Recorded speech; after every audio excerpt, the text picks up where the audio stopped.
Durante estas férias de Natal, continuei a leitura do livro que escolhi, Crime e Castigo, de Fyodor Dostoiévski. Escolhi este livro pois já tinha tomado interesse neste autor com o livro O Idiota. A primeira vez que ouvi falar deste escritor foi numa série que estava a ver, na qual Dostoiévski tinha o papel de vilão principal.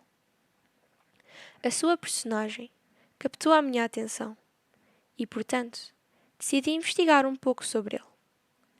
A primeira obra que decidi ler dele foi O Idiota, pois o nome da mesma intrigara-me e, portanto, despertou a minha curiosidade.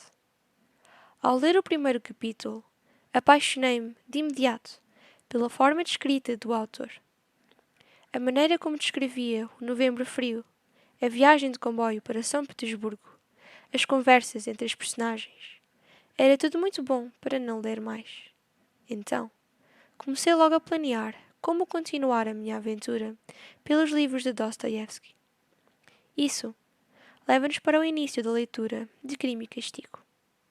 Sinceramente, não sou grande fã de policiais e eu acreditava, genuinamente, que este livro seria desse género. Logo, estava um pouco hesitante com este livro.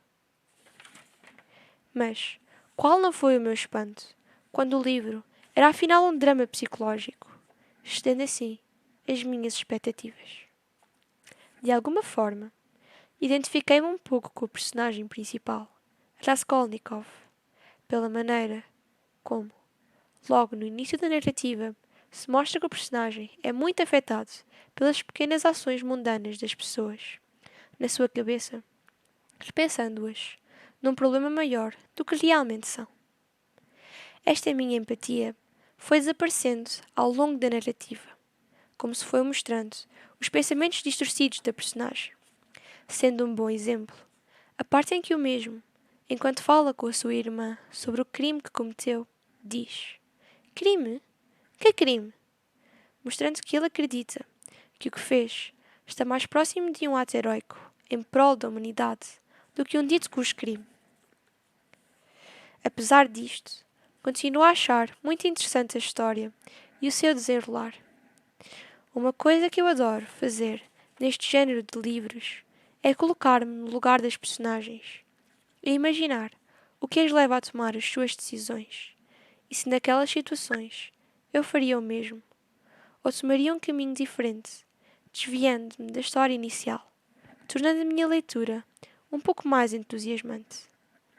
Infelizmente, não tenho tido muito tempo para ler esta obra fantástica. Portanto, estou a lê-la parte por parte, estando ainda pela sua metade, levando mais tempo que o esperado. Mas continuarei a ler, até acabar esta história, e depois planearei o que ler a seguir.